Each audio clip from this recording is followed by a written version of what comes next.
que no se mete en nada y no hace nada, es simplemente incorrecta, ¿no? Es simplemente incorrecta. Entonces, la Unión Europea tiene que hacer dos cosas. Uno, tiene que darse cuenta de que su socio estratégico sin límite es Estados Unidos, como lo se ha dado cuenta Reino Unido, y igual que China y Rusia se consideran socios estratégicos sin límites, no hay ningún problema. Segundo, la Unión Europea tiene que presentar un liderazgo, y un liderazgo que diga, vale, de todo lo que estamos hablando me parece muy bien, todo es debatible. ¿Cuál es su opción? ¿Cuál es la alternativa? Yo quiero saber la alternativa. No me vale que me diga que la alternativa es estas cosas que es muy típico, ¿no? Que también decían en Venezuela. Lo tienen que decidir los venezolanos, lo tienen que decidir la gente de Groenlandia. No, a la gente de Groenlandia primero la han echado, después le han quitado todas sus opciones. Por lo tanto, señores, presentemos una opción.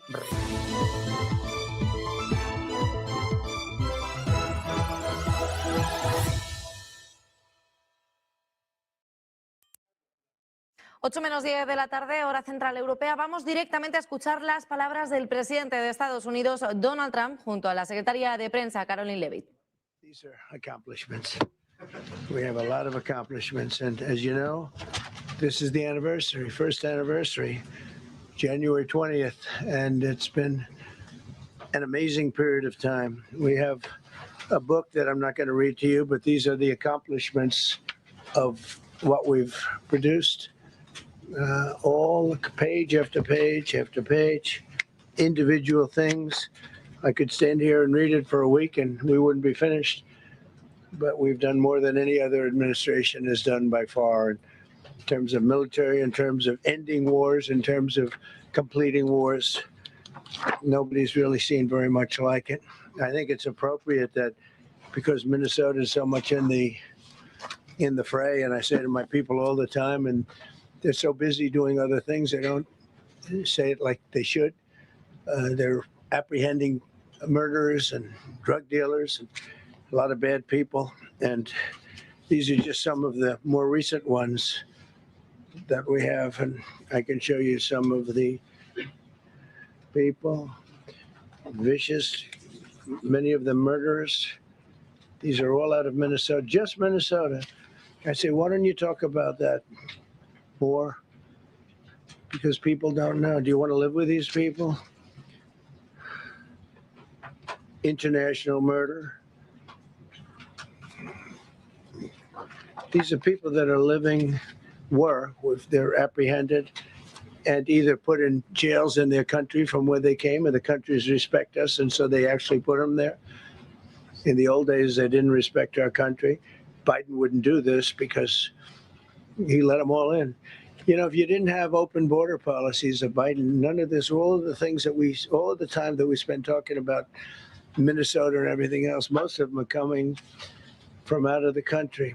And it's been caused by a previous administration. Look at this, one after one. Boy, these are rough characters. These are all criminal, illegal aliens that, in many cases, they're murderers, they're drug lords, drug dealers, they're the mentally insane. There's some of them who are brutal killers, they're mentally insane. They're killers, but they're insane. These are just in Minnesota. In California, it's worse. In other states, it's worse. Now, Minnesota, the crime is incredible. The financial crimes are incredible. And the problem is because of the agitators and insurrectionists, whatever you want, troublemakers, but they're paid agitators and insurrectionists. Nobody talks about the fact that $19 billion at a minimum is missing in Minnesota, given to a large degree by Somalians. They've taken it. Somalians, can you imagine? And they don't do it. A lot of very low IQ people, they don't do it. Other people work it out, and they get them money, and they go out and buy Mercedes-Benzes, and they come from here, they have no money. They never had money. They never had a life. They never had a government. They never had a country, because there's basically no country. Somalia is not even a country. They don't have anything that resembles a country. And if it is a country, it's considered just about the worst in the world. They come here and they become rich and they don't have a job. I was told that Ilhan Omar is worth $30 million. She never had a job. She's a crooked congressman. So here's another one. And I have, oh, by the way, we just took out, these are all what ICE is doing. And it's a dangerous job. These are rough people. Weapons. This one here is very bad.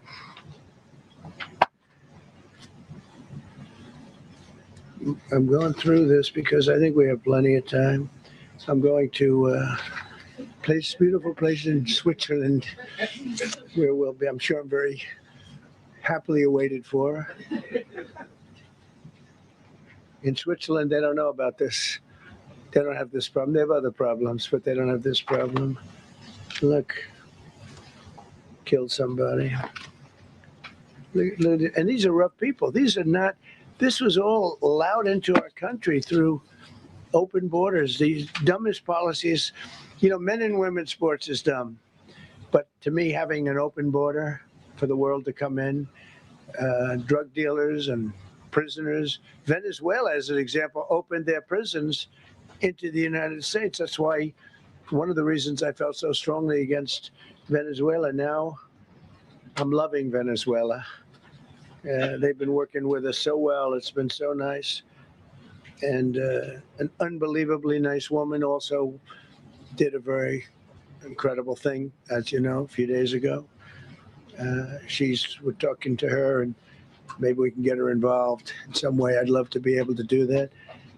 Maria, maybe we can do that. But we're dealing with the people and the president and all of the people in Venezuela, and we've been doing great. The oil companies are getting ready to make massive investments there. They have more oil than even Saudi Arabia.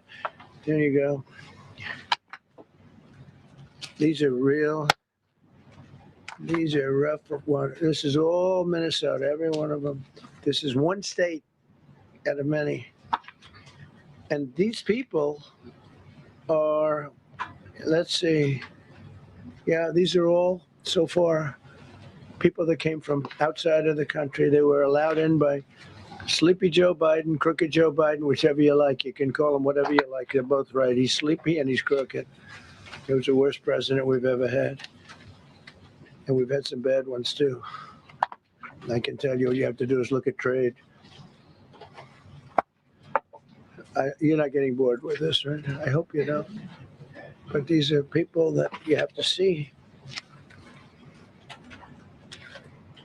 Strong arm rape, aggravated assault with a weapon, and many other crimes.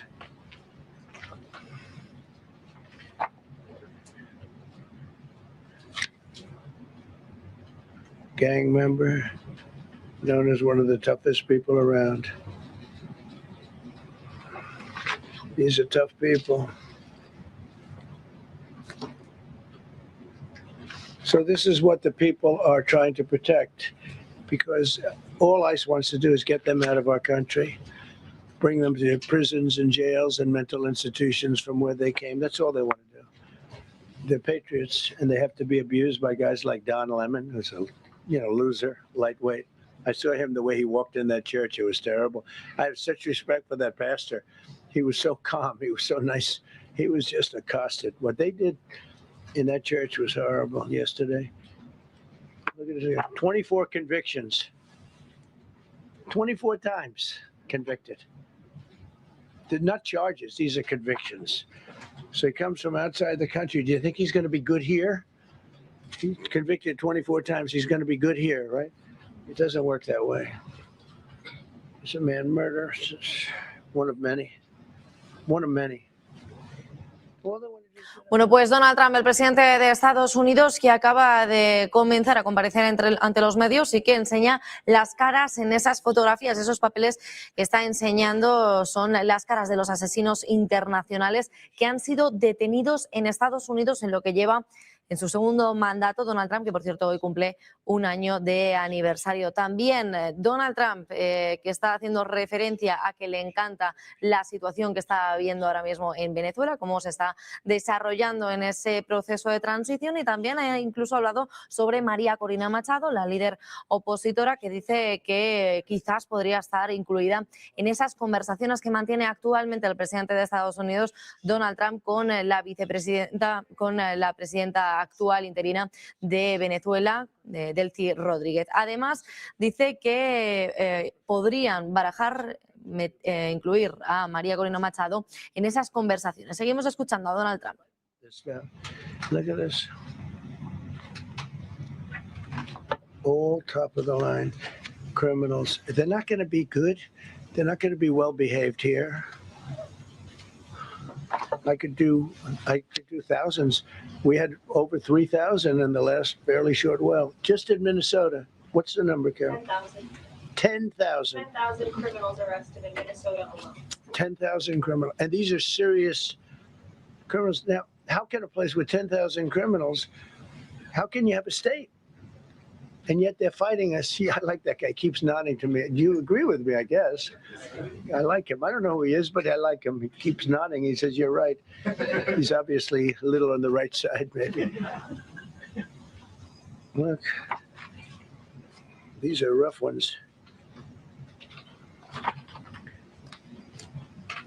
So this, we just took this off a stack. We have many stacks like this. Like, I could go 30 times what I'm showing you now.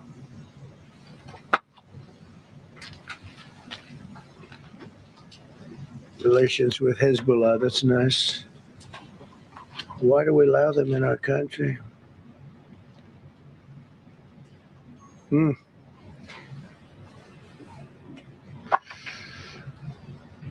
just looking at these charges. It's just pretty incredible. Many murderers, many murderers, people that murdered.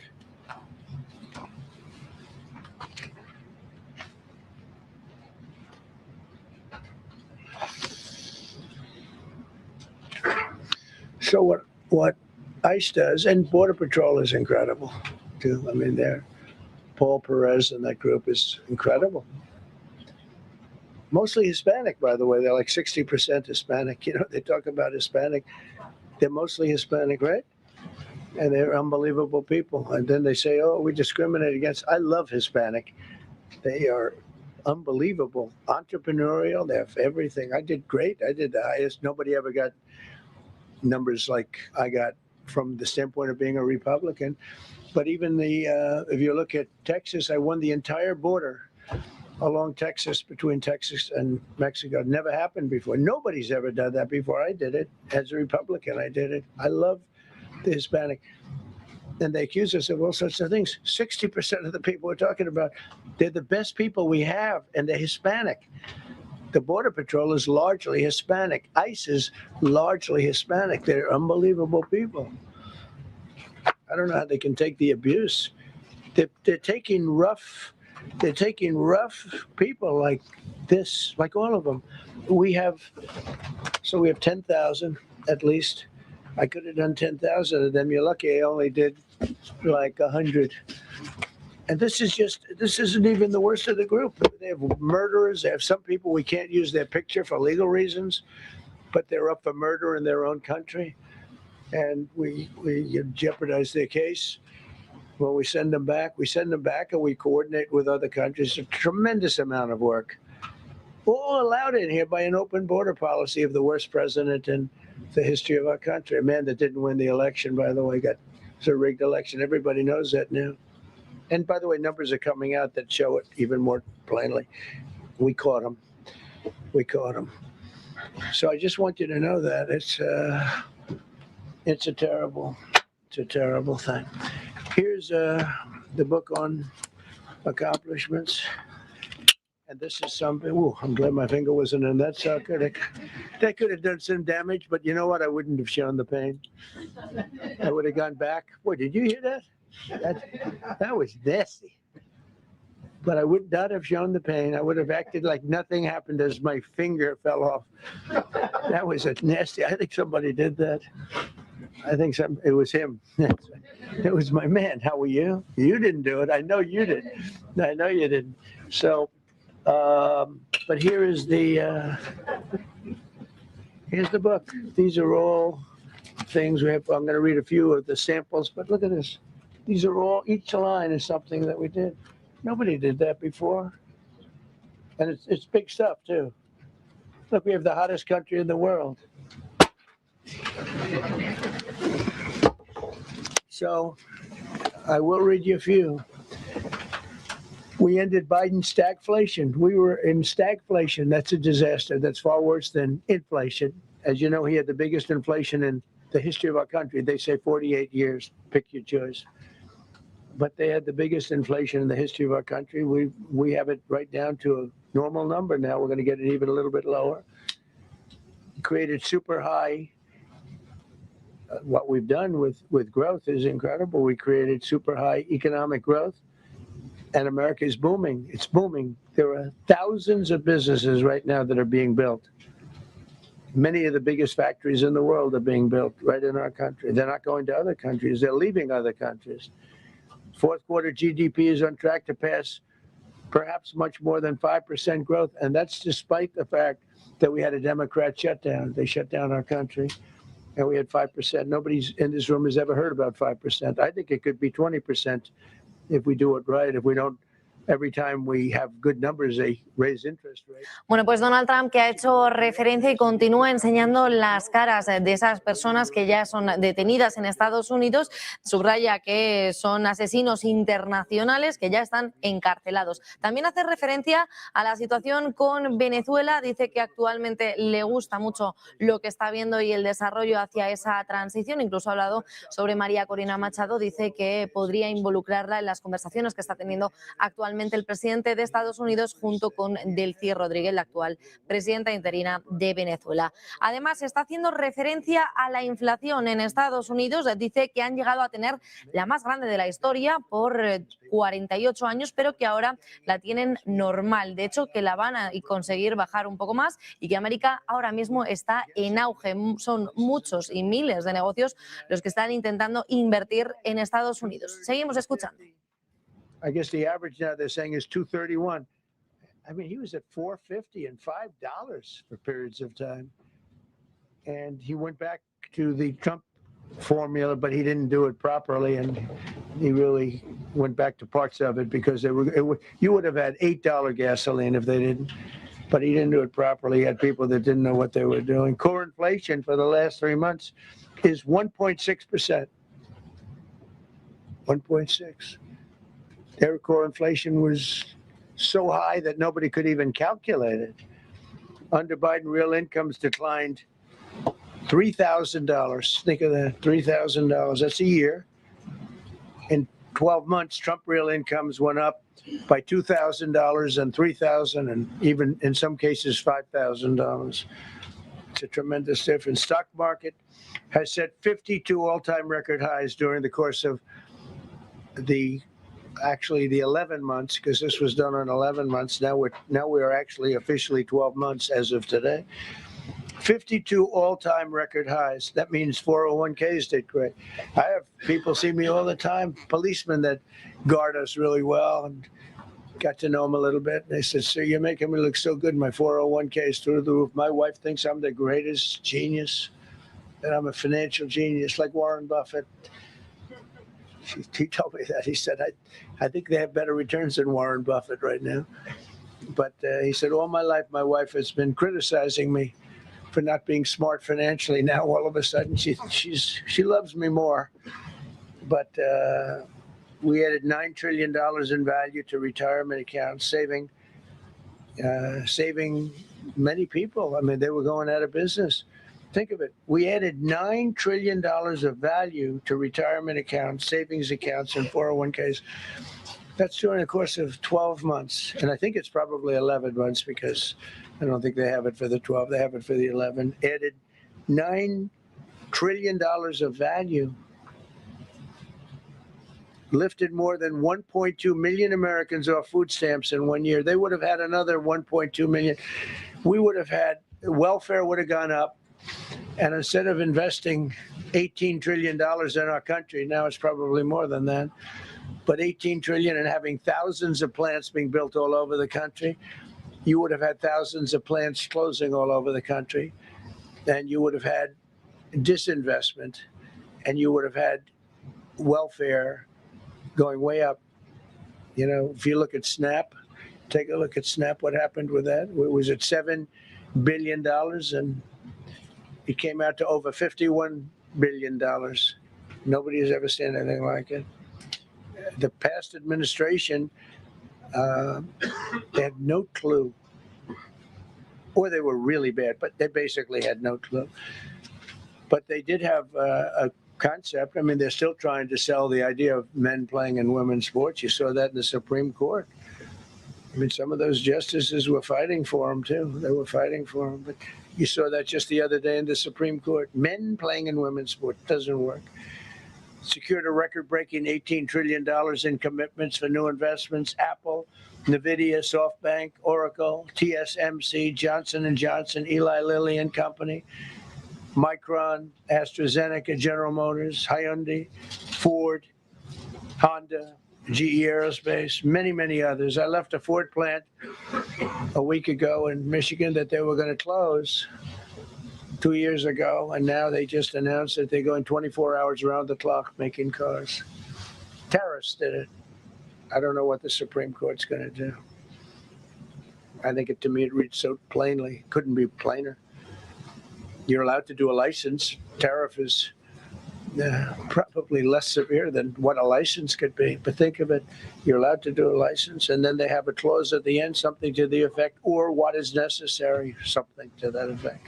And what is necessary with tariffs? I don't know where there's a case even there, but we've taken in hundreds of billions of dollars, and if we lose that case, it's possible we're going to have to do the best we can in paying it back. I don't know how that's going to be done very easily without hurting a lot of people. But we're waiting for that case anxiously, and we have tremendous national security because of tariffs and tremendous income. You know, we have, and by the way, no inflation. So everyone said, oh, tariffs will cause inflation. We have no inflation. We have very little inflation. Biden had inflation, and he didn't do tariffs. We had a huge problem. We have a 62% reduction in our trade deficit. So if you had a 1% reduction, a normal president would have a 1%, 2% reduction. Everybody would be high-fiving. At a 62% reduction, next year we won't have a trade deficit.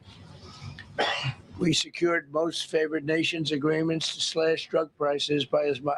To me, I think this might be the biggest thing of all. We get zero talk about it. The New York Times had a story way in the back of the paper, a little story about it. I think it's the biggest thing there is when you talk about healthcare. Drug prices will go down more than ever before for any country, because we were priced at such a level that we were subsidizing the entire world, big place in the world. We were paying 10, 12, 13 times more than other countries. 13 times, well, not 13%, 13 times more. A pill that was selling in London for $10.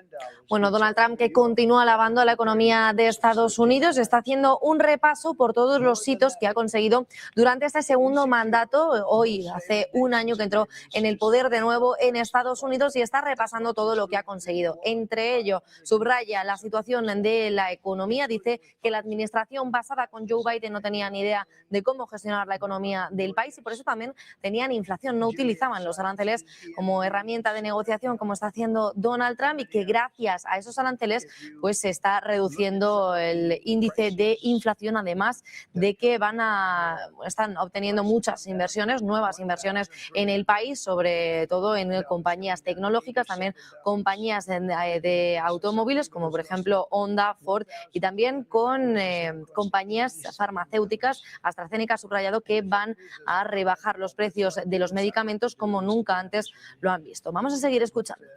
Because got to get the word out. We signed one big, beautiful bill. I call it the great, big, beautiful bill, delivering the largest tax cuts in history. No tax on tips, no tax on Social Security, no tax on overtime.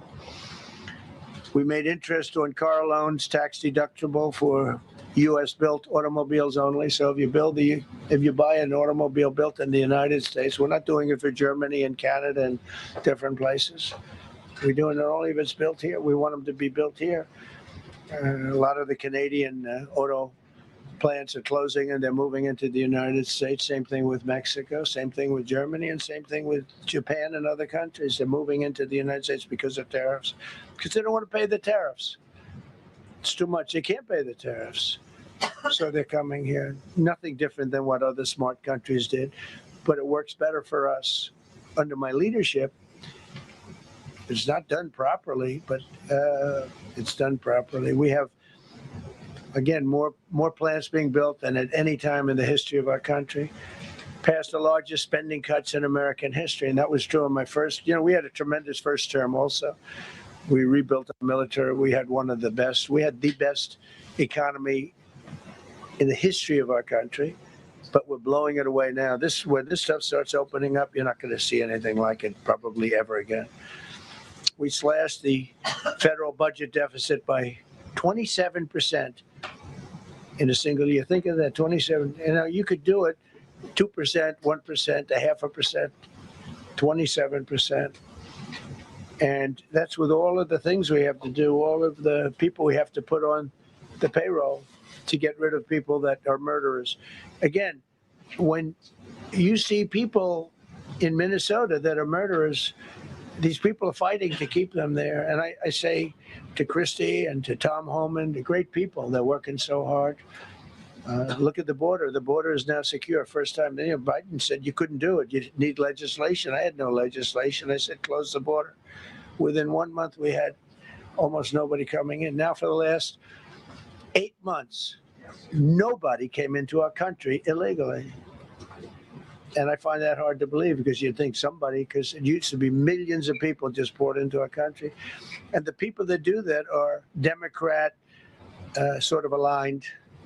So, I mean, they're not doing me any favors. We had nobody come in. We have a very strong border. We have very few people coming up. They're not going to make the trek because they know they probably won't be coming in. So it's not as hard as you think. But I didn't have to go back. Remember, they said, we need legislation to close the border. They had millions of people coming in a month. We have nobody coming in, and we're getting the murderers out. Murderers, people from prisons and jails. Many countries opened up their prisons and dropped them into the United States. Those are the people we're getting out. And we have a lot of heart. I said, you got to lighten up on this. We have a lot of heart for people. They came in illegally, but they're good people, and they're working now on farms, and they're working in luncheonettes and hotels and all. And we're looking to get the criminals out right now, the criminals. And I think it's very important. I mean, every once in a while you see a story, we take somebody, he should be out because they came in illegally. So in theory, they should be, but we're focused on the murderers, the drug dealers, the mentally insane. We have a lot of mentally insane killers. I mean, you can't even talk to them. It'd be nice if you could have a little reason, but you can't even reason. These are seriously ill people. You have a couple of countries where they were loaded up. Their mental institutions and insane asylums were loaded to the gills. They couldn't get. They're empty now, but they're filling up because we're bringing them all back. We know where they came from, and every country accepts them. Under Biden, they wouldn't say. They had so little respect that they'd bring them there, and they wouldn't take them. They say, "Get the hell out of here." They would be bringing a plane in to land in a country, and they'd put 5 planes on the runway so you couldn't land the plane. So they'd come back with the people that they were bringing back. They don't do that with me. They do that with me. They have problems. They don't do it. They accept them back. They're not happy about it, but they accept them back. Cut a record number of regulations. I promised to eliminate 10 old regulations for every one new regulation. Instead, we cut 129 old regulations for each one added. Think of that. I want to do 10. My first 4 years, I did. When we put on a new regulation, you had to cut 8. This year, I said you have to cut 10.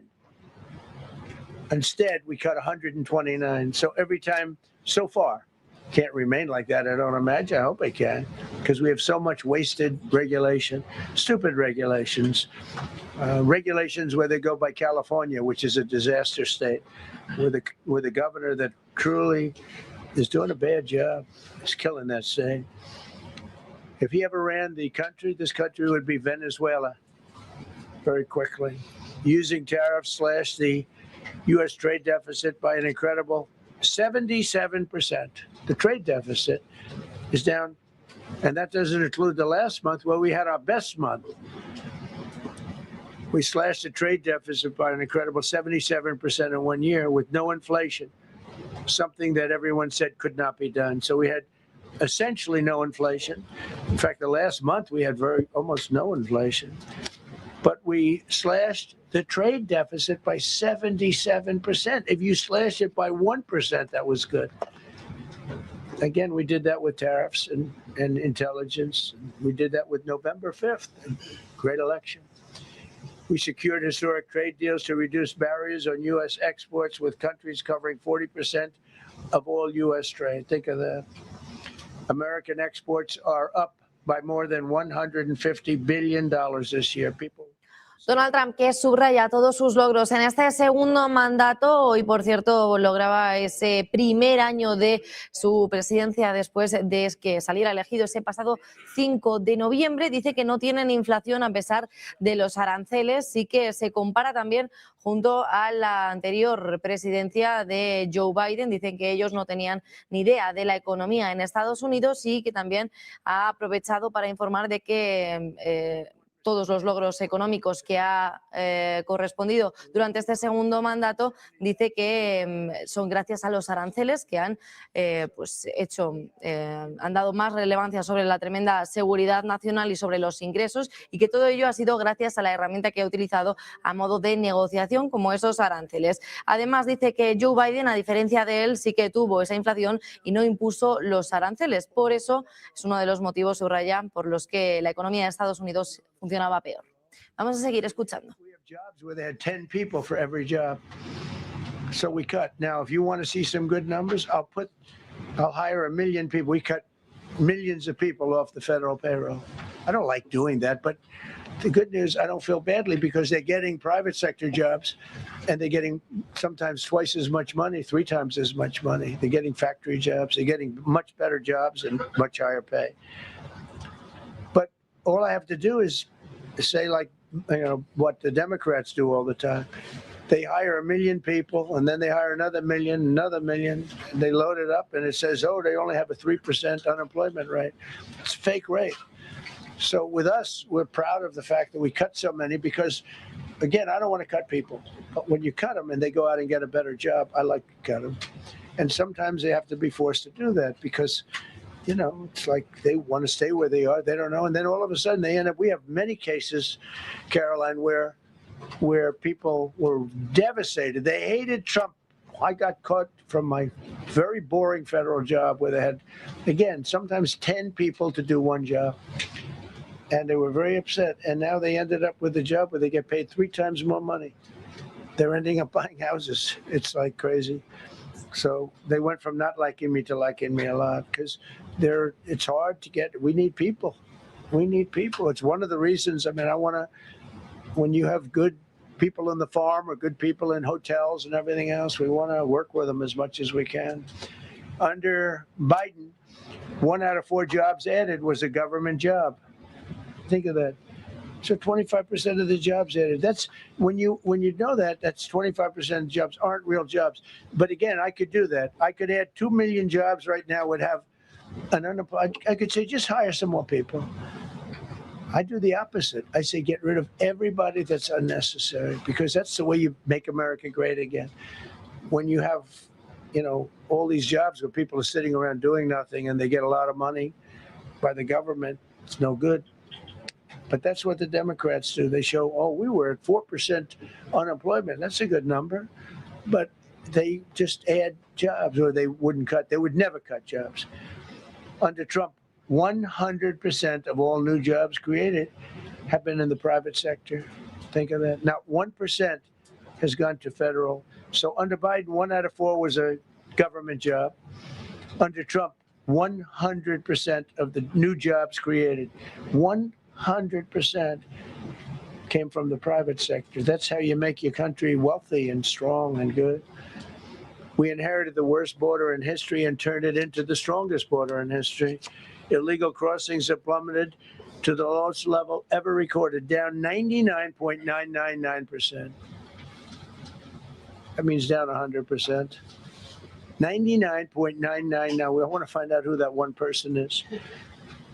For 8 months in a row, zero, and these are government numbers, these are not my numbers. For 8 months in a row, zero illegal aliens were admitted to our country. Zero. Nobody came in, unless they came in legally. We have a big process for having people come in legally, by the way. A lot of people are coming in legally. They have to prove they love our country. They have to prove that they're not going to need welfare. A lot of things they have to prove. For the first time in 50 years, we are now seeing reverse migration, where because we're getting all of these illegal people out. People that came in illegally, in many cases, they're criminals in many, many cases. Remember when they used to say that the people that come into our country as immigrants are very nice people, they're wonderful people, they don't commit crime. No, they make our criminals look like babies. They make our Hell's Angels look like the sweetest people on earth. The Hell's Angels are now considered a nice, high-quality person. I like the Hell's Angels. They voted for me. They protected me, actually, believe it or not. But they make our criminals look like babies. These are some of the most vicious people anywhere in the world. They came from the Congo. The prisons, I know the Congo because I ended the war with the Congo and Rwanda. Tough group, very tough group. They came from prisons in the Congo. Some of the toughest, meanest people you'll ever meet. Thank you very much. They allowed them to come into America. These are tough people. Before my election, 100% of net job creation was going to foreign migrants. Since my inauguration, 100% of the net jobs created have gone to American-born citizens. That's a big thing. In other words, we're now taking care of our people. 100% of net jobs created have gone to the American-born people. Before that, we didn't care. Designated Tren de Aragua, MS-13, and the Mexican drug cartels as foreign terrorist organizations, and we've hit them hard. You've seen what we've done on the water. We're starting to do that on land. The land is much easier, actually. Water is incredible. We did that on the water so that when you do it on the land, they don't go to the water. Nobody's going into the boat. Donald Trump, que en todo momento se está comparando con la anterior administración por parte de Joe Biden, dice que él sí que tuvo la inflación debido a que no usó los aranceles como arma de negociación con otros países. Además, Donald Trump subraya que hoy, por primera vez en 50 años en la historia de Estados Unidos, están viendo el progreso frente a la inmigración. Dice que los criminales que entraban en su país hacían parecer a los criminales de Estados Unidos bebés. Dice que algunos de ellos eran los más crueles, los que venían desde el Congo, y que es un grupo muy duro y muy cruel que ya está frenando su entrada en Estados Unidos después de que Donald Trump pues se hiciera frente y hiciera más duras esas fronteras para la entrada de inmigrantes. Además, antes de la administración Donald Trump dice que el 100% del empleo era para los inmigrantes, el 100% del empleo nuevo que se creaba en Estados Unidos. Dice que ahora eso ya importa y que el empleo se va a asegurar que sea para los estadounidenses. A jail where we know they're properly ensconced. Think of that. Remove tens of thousands of illegal alien gang members, drug dealers, murderers, child predators, human traffickers, fraudsters, and savage criminals. Why wouldn't you want them removed? The reason is because these are insurrectionists that are doing this work. And, you know, they're going to make mistakes sometimes. ICE is going to be too rough with somebody, or, you know, they're dealing with rough people. They're going to make a mistake. Sometimes it can happen. We feel terribly. I felt horribly when I was told that the young woman who was had the tragedy. It's a tragedy. It's a horrible thing. Everybody would say, ICE would say the same thing. But when I learned her parents And her father in particular I hope he still is, but I don't know, was a tremendous Trump fan. He was all for Trump, loved Trump. And, it's terrible. I was told that by a lot of people. They said, oh, he loves you. He was I hope he still feels that way. I don't know. It's a hard situation. But her father was a tremendous, and parents were tremendous Trump fans. It's so sad. It just happens. It's terrible. Halted all refugee admissions to the United States, including from Somalia, which is a terrible, terrible place, and other dangerous places. And we also stopped the pirates because they get the same treatment as the drug boats. So in Somalia, the Somalians, you know what they're good at? That's about the only thing they're good at is they're good at pirating ships at sea, big ships. So you have a huge oil tanker with millions of gallons, millions of barrels of oil. And if it gets hit by a big weapon, the whole thing blows up. And they don't want to fight, because if they do, they're told by their insurance companies, do not hand over the ship. And they're not allowed to have any guns on the ship. They're literally, you have these massive ships being taken over by a Somalian small boat with a big weapon. Because if they hit the side of the ship can blow up you talk about a blow up. Bad. We've seen some bad things happen. And the insurance companies, some of these ships cost more than $1 billion to build. And the insurance companies say, look, we'd rather give them money than take a chance on $1 billion insurance policy. But they don't have to worry about it, because we hit them the same way we hit the people with the drugs in their boat. They don't know what the hell happened. But all of a sudden, there are no pirates at sea. Do you notice? We haven't had a boat taken in a little while. Came out of Somalia, really corrupt place. It's not a country. They don't have government. They don't have anything. I always hate to see this. Ilhan Omar, she comes from Somalia, a backward country, probably the worst country. They say it's the worst country in the world, if it's a country. I don't even think it's a country. There's no organization, no anything. They don't have police. They don't have military. They don't have anything. They just have people running around killing each other and trying to pirate ships. But she'll come here, comes, and then she wants to tell us how to run our country. The Constitution says that I am entitled to this. I can't stand her. Terminated all taxpayer-funded benefits for illegal aliens and kicked 275,000 illegals off of Social Security. They were illegally getting Social Security. 275,000 people. I'm telling you, it's not that this is pleasurable, but if I were an elected president, this country was going to be destroyed quickly, very quickly.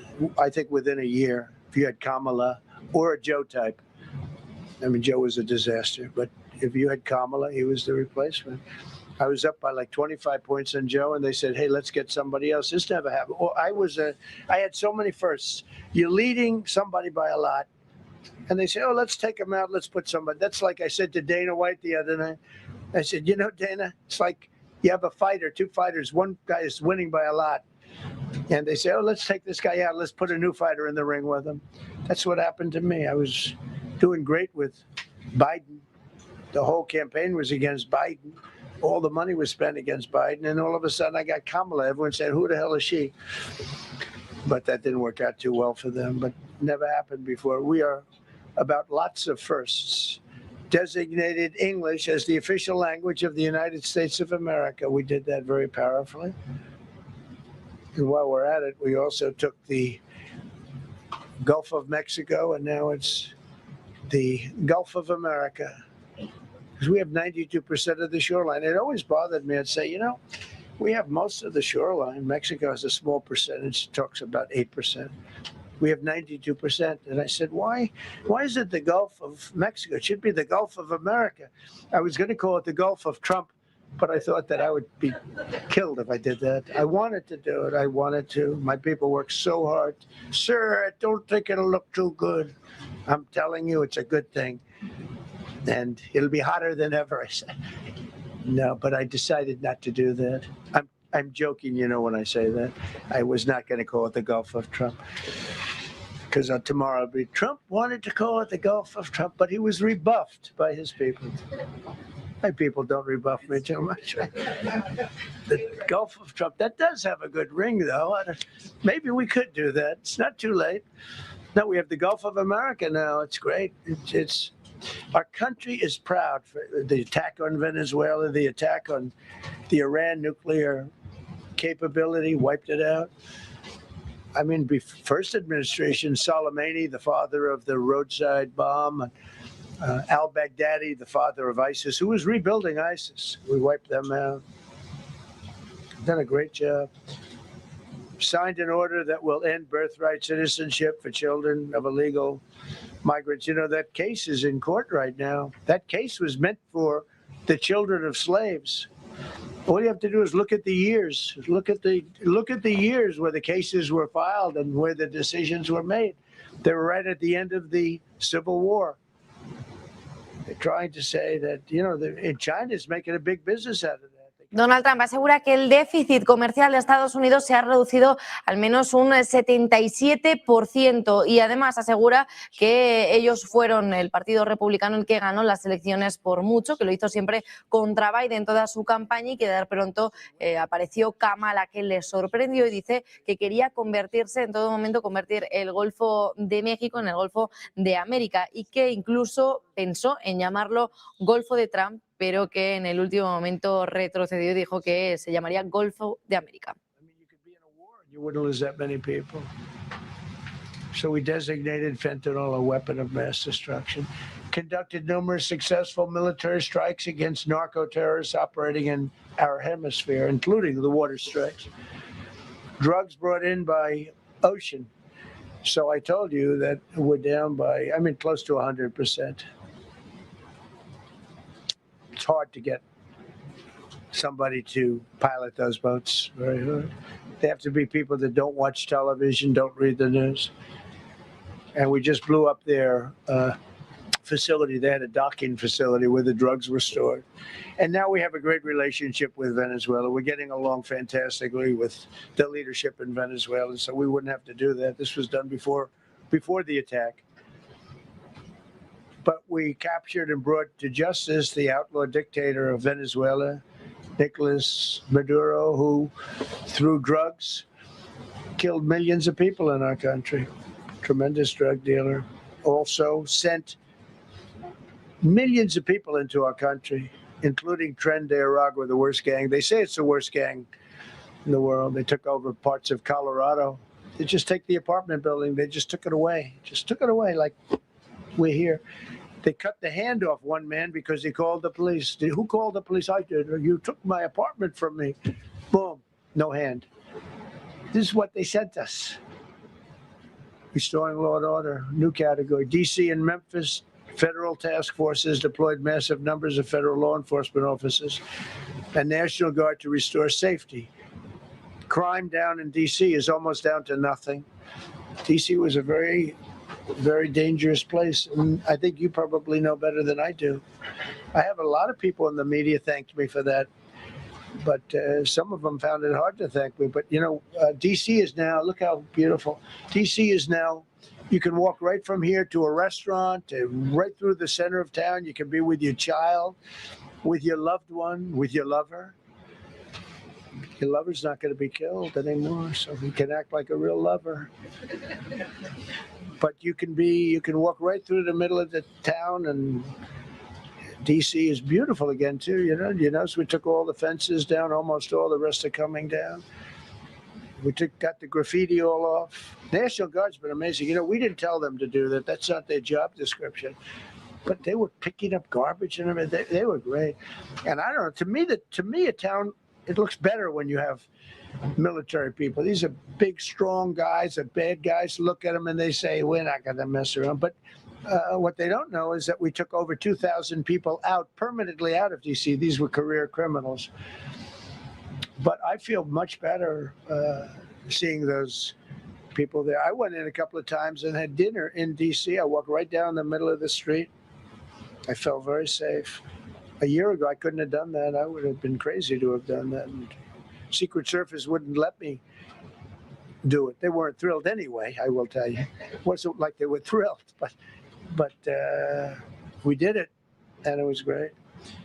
But D.C. is a great thing. We have virtually no crime in D.C. anymore. And before we did this move, it was we could do the same thing with Chicago. You know, we brought Chicago down 25%, even though we just had a minimal crew there. We brought Wisconsin down. We brought Minnesota down, way down, even though everything's a fight, you know, because they want to keep those people that are lying on the floor.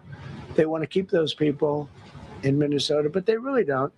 I don't think the real people of Minnesota, it's a very corrupt place, and the elections are totally corrupt. I feel I won it all 3 times. Nobody's won that state since Richard Nixon. It's a rigged state. And the Somalians vote as one group, even if they're not citizens, and they vote as one group, and you know, you get 600,000 votes against you. They all ought to get the hell out of here. They're bad for our country. Nationwide achieved the largest reduction in violent crime on record. So this just came out. Nationwide, over the last 11 months, achieved the largest reduction in violent crime on record, including the largest one-year drop in murders ever recorded. Almost 2,000 lives were saved. That's despite the fact that we took in criminals under the leadership of the Democrats and Joe Biden. More motor vehicle theft is down by 100,000 vehicles nationwide. That's another nationwide. The motor vehicle theft was out of control, and now it's very much in control. It was down by more than 100,000 vehicles to a record low. Began the process of eliminating cashless bail policies across the nation. You got to get rid of your sanctuary cities, and I hope our people know that we're not going to pay sanctuary cities. We're not going to pay them anymore. They are sanctuary for criminals. They hold criminals. We're not going to pay. They can sue us, and maybe they'll win. But we're not giving money to sanctuary cities anymore as of the beginning of the month. We began the process of eliminating the cashless bail. Well, cashless bail is where it all started. It's a disaster. And then other places, I don't know if it started in New York. I remember it starting in New York. So if somebody comes in, murders somebody, and they let them out, no bail, no nothing. Basically, cashless bail means you just get the hell out. And they go outside. We have one case where a guy murders somebody, gets released, and goes out and murders somebody. 2 people in one day. No, we got to get rid of cashless bail. They got to pay. Pues el presidente de Estados Unidos, que está haciendo referencia a Venezuela, dicen que han destruido ya un almacén de drogas en Venezuela antes de ese ataque y de capturar a Nicolás Maduro. También ha hecho referencia al llamado Golfo de Trump, que dice, bromeaba el presidente de Estados Unidos que querría ponerle ese nombre al Golfo de América, sustituirlo por el Golfo de México, que todavía incluso están a tiempo porque así sea. Además, Donald Trump ha hecho referencia a que han parado ya a los piratas iraníes. Dice que reciben el mismo trato que los barcos narcotraficantes y dice que piratear los barcos es lo único bueno que saben hacer los somalíes. Seguimos escuchando a Trump. Always there for me. She said, son, you could be a professional baseball player. I said, thanks, Mom. I said, why are those bars on the windows? Big building, big, powerful building. It loomed over the park, actually. She said, well, people that are very sick are in that building. I said, boy, I used to always look at that building and I'd see this big building, big, tall building. It loomed over the park. It was sort of, now that I think it was a pretty unfriendly sight. But I'll never forget, I don't know if it's still there, because they got rid of most of them, you know, the Democrats in New York, they took them down, and the people live on the streets now. That's why you have a lot of the people in California and other places, they live on the streets. They took the mental institutions down. They're expensive. But I'd say, why does that building have those bars? Boy, it wasn't normal. You know, you're used to looking at like a window. But this one, you look at it, all this steel, vicious steel, tiny windows, bars all over the place. Nobody was getting out. It's called a mental institution. That was an insane asylum. Designated Antifa as a domestic terrorist organization, and many others. It is. America is respected again on the world stage. That's another topic. Obliterated Iran's nuclear enrichment capability, and Operation Midnight Hammer was one of the most successful anyone's ever seen. CNN fake news. I don't know where they are. CNN. Anybody from CNN here? Fake news. Nobody wants to raise their hand anymore. They used to, oh, yeah. Now, if you're with CNN, you don't raise your hand. But they said, well, maybe it wasn't that successful, which I really was angry because these pilots took their life in their hands.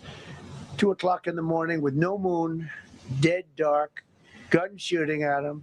They went in with those beautiful B-2s, and every single bomb went down an air shaft and obliterated it. And CNN came out and said, well, maybe it wasn't, by a scam writer who wrote, fake stories, a lot of fake stories on other topics, right? Because when we did it, we said, that's a terrible thing. The pilots came back and they said, we hit everything.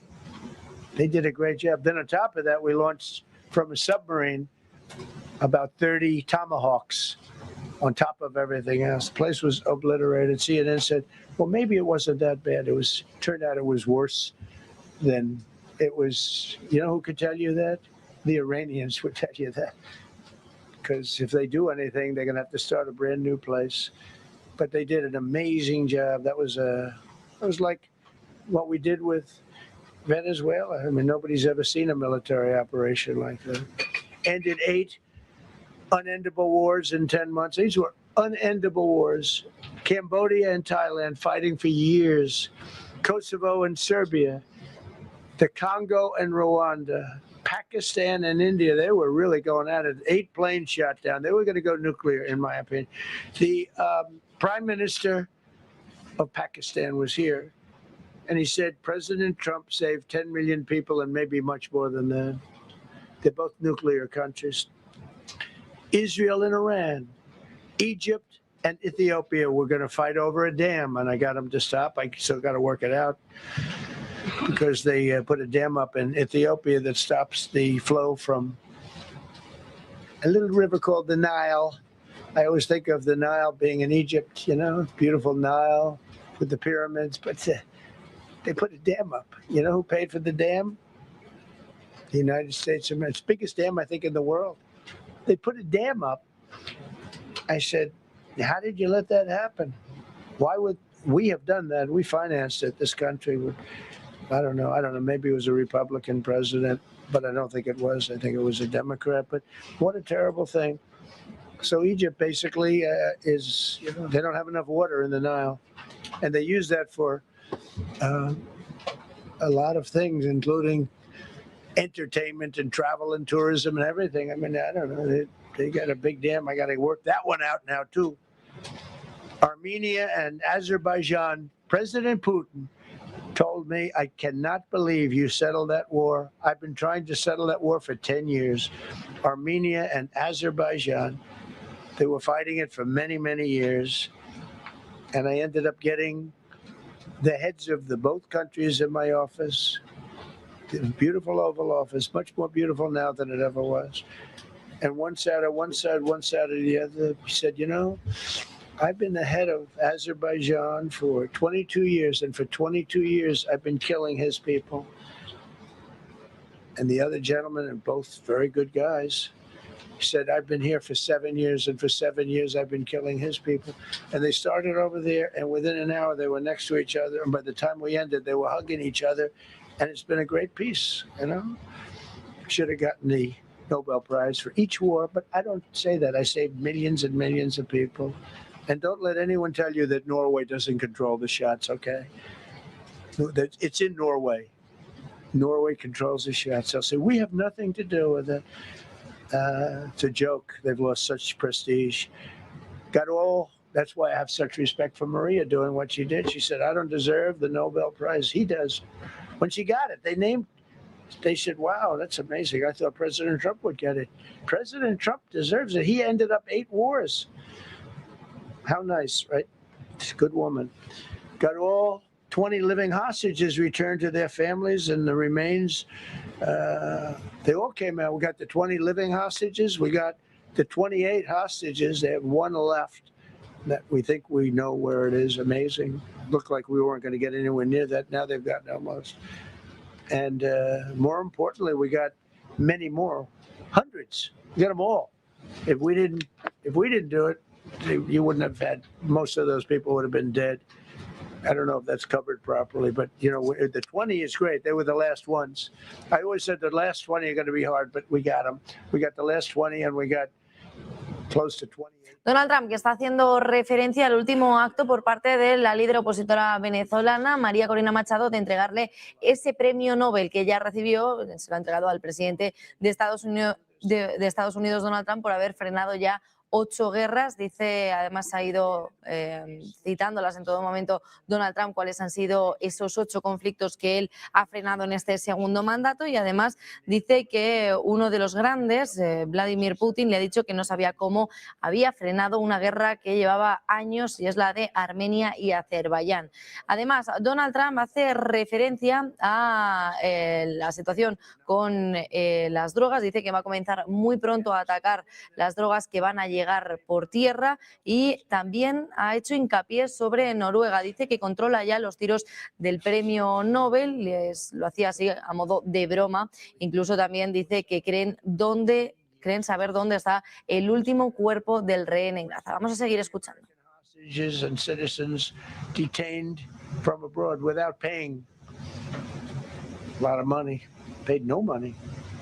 Apprehended terrorists responsible for the Abbey Gate bombing that claimed the lives of 13 U.S. service members in Afghanistan, the lowest point in the history of our country. That was a Biden disaster. I was getting out, but I was getting out with dignity and strength. We were the boss. Oh, we were the boss. They wouldn't do a thing against us. And this very stupid person got in, and what a shame. They should have left from Bagram, which is the big military base, which has hundreds of acres around it. Should have left from Bagram. Terminated visas of Hamas sympathizers and deported pro-jihad foreign nationals. Got NATO members to agree to raise defense spending to 5% of GDP from 2%, and they paid the 5% and they didn't pay the 2%. And by the way, I did more for NATO than any other person alive or dead. Nobody's done for NATO. And I think for the most part, they'll tell you that. I think you could ask the Secretary General about that, but he said it a lot. I've done more for NATO than anybody, and I see all this stuff, but NATO has to treat us fairly too. The big fear I have with NATO is we spend tremendous amounts of money with NATO, and I know we'll come to their rescue, but I just really do question whether or not they'll come to ours. You know, I'm just asking. Just saying, right? You remember during the debate? Just saying. Signed $1 trillion investment in U.S. military. And next year, we hopefully will go to $1.5 trillion. We're building battleships that are 100 times more powerful than the battleships of World War II, which are the big, beautiful, those big, beautiful things with the guns. I said, what about bringing them out of dry dock? They said, sir, what we're building will blow them away. Think of it. These ships are 100 times more powerful than the battleships that you see on Victory at Sea. Do you ever see Victory at Sea? What a great thing that is to watch. Renamed the Department of Defense into the Department of War, which everyone loves, by the way. Signed landmark critical minerals deals with Australia, Malaysia, Thailand, Ukraine, Japan, and many others. We're going to have so much rare earth. It's actually not that rare. Getting it processed is rare, but there's a lot of rare earth. There's a lot of earth around, I can tell you.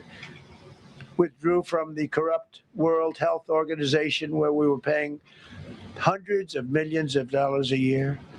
So we were paying $500 million a year, and China was paying $37 million a year. I said, why aren't we paying the same as China? They said, well, nobody asked. I said, China's got 1.4 billion people. We have 350 million, probably with all the illegals. You know, China probably knows more accurately, but we have much smaller in terms of the number of people. We have a much more powerful military, but we have much smaller. I rebuilt the military during my first term, by the way. And while they gave away a lot to Afghanistan, the Taliban, which was just horrible seeing them every year, seeing them do that military down some dirty street is a disgrace. But while Biden gave a lot of it away, it's a tiny fraction compared to what we did. I rebuilt the military, and now we're continuing to build it, and bigger and better. We need it, peace through strength. But we withdrew from the corrupt World Health Organization. So I remember we were paying $500 million. They were paying 37 or 39 million. And I said, how come? So I withdrew, and they called, we'll give you the same deal that they had. I said, well, it should be less than that, because if they're at 37 and you have 3 times, 4 times the number of people, even maybe 5 times, I don't know. So it should be less, but I didn't want to chisel around. And I thought about it. So I could have taken 500 million to 37, and everybody knew it. I chose not to do it because it was actually very popular when I got out, because they were terrible. And so I chose not to take that deal. First thing Biden did is go back into it. You know what he paid? More than 500 million. So I actually called them. I said, you know, you can buy it for less. You can make a deal at 37. There's no reason to pay 500. They didn't care. They paid more than 500. Did you know that? They paid more than 500 million. I made a deal at 37. I could have had 37. They were public about it. We'll give you the same deal that China has for 37. And they paid $500 million. That's the way you ruin a country. And it's the same attitude that, you know, you have on everything else with these people. They were terrible.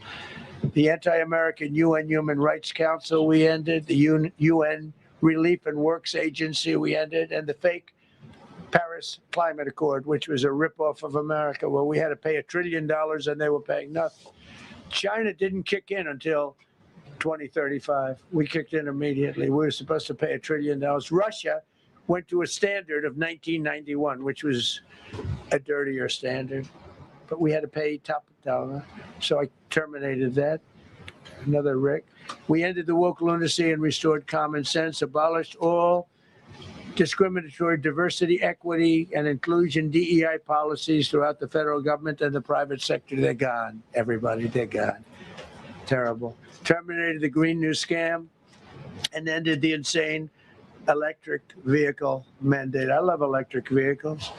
That caused me a little problem with a man named Elon, but he understands, and he's a good guy. We get along, but I said, Elon, we can't have all electric cars. We just can't do it. I like the electric cars. I like his car. But in particular, I like his car. But we can't do that because some people don't want an electric car by 2030.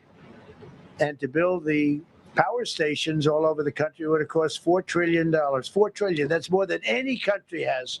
If you got China, the United States, and everyone, you couldn't do it. And it would have taken years. And yet they were supposed to be switching over electric vehicle mandate. Some people don't like electric vehicles. El presidente de Estados Unidos continúa haciendo referencia también y de alguna manera comparándose con China en cuanto a inversión, en cuanto a ejército. Y atención también lo que está pasando al otro lado del Atlántico, no con la fotografía de Donald Trump, sino con la de los mercados. El mercado de renta variable está desplomándose, cayendo más de un 2%, ya ha llegado a tocar el Standard & Poor's 500 y también el índice tecnológico. El Nasdaq 100 continúa con caídas por encima del 2% y responde a esa combinación de tantos catalizadores y tantos frentes abiertos. En primer lugar, por las tensiones por el territorio de Groenlandia y el deterioro del eje transatlántico después de aumentar esa incertidumbre global. También por la toma de beneficios después de alcanzar máximos históricos en las últimas jornadas por parte del Standard & Poor's 500, también del Nasdaq 100. El Dow Jones de Industriales también cayendo de momento, no tanto como el resto, tanto como el S&P y como el Nasdaq 100, un 1,80 de momento el Dow Jones de Industriales, y continúa también el miedo por una posible ola de inflación, aunque los comentarios de Donald Trump no apuntan en ningún momento a ello. Vamos a seguir escuchando a Donald Trump.